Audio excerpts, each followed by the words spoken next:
The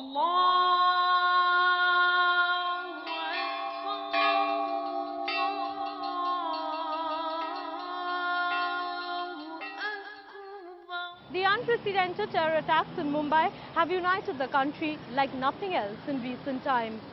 Amid pictures of devastation and destruction, there were stories of unity, of courage, of selfless service and supreme sacrifice that gave the country a new resolve to defeat terror. Much like the three women now recuperating at Mumbai's JJ Hospital. They came from different walks of life and different faiths, but 26/11 united them forever. We've been hearing loud gunfire. The militants have been inside for more than 12 hours now. All the terrorists have been killed. That is what the officers here are saying. The situation at St. George's Hospital is quite grim.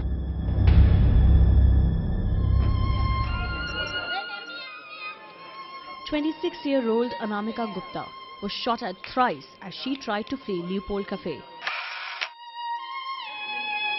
50-year-old Betty Alfonso was shot in the leg at Chhatrapati Shivaji Terminus. Sabira Khan was injured by a bomb that went off in a taxi at Muscat. 3 women, 3 religions, but united in their tragedy.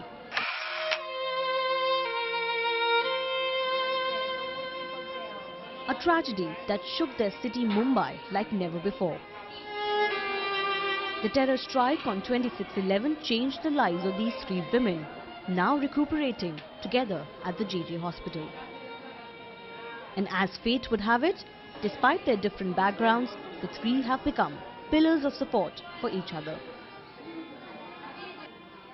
The 3 of us, one is Hindu, I'm a Christian and she's a Muslim. And we've been together all throughout. So we always sit together to discuss things and pray together. And very, very happy that all the family members also come and talk to me, especially since I have nobody. Betty is an orphan and was living on the streets. But at the hospital, she has found a companion who is ready to provide her shelter. मेरे को घर पे रखना है बेटी को, क्योंकि she doesn't have any place ना, उसको घर नहीं है रहने को, तो मैं उसको साथ में रखने का प्लान किया है. The 3 are sharing each other's sorrows and fears and are determined not to lose courage, come what may. अभी मैं हौसला रखती हूँ, हिम्मत रखती हूँ और यही भी सबको वादा करती हूँ कि हिम्मत रखें. हिंदुस्तान हमारा है और हम हिम्मत से काम करें. The unprecedented terror siege of Mumbai has united Mumbaikars like never before. People from all walks of life have joined hands to express solidarity, fight terror and seek answers from the government. Emotions which have perhaps forced even our politicians to rise above blame game and speak in one voice. We should not need a Mumbai to remind us that people are dying. We need to, as Indians, as politicians, as people in this house, that every single Indian is worth defending, and every single Indian, regardless of who he is, where he comes from, is going to be defended. यह जो युद्ध है, जिसको हम कोई घटना ही मात्र नहीं मानते, हम युद्ध मानते हैं, उस युद्ध में सरकार और विपक्ष एक साथ है. The country has seen several terror attacks in the past, but the Mumbai strike, it seems, is all set to become a watershed as far as people's reaction to terror is concerned. The response this time around is not stereotyped. The underlying rage has turned into a resolve that transcends the barriers of caste and religion, much like Anamika, Betty and Sabira, the 3 women who are rebuilding their lives together, slowly and bravely.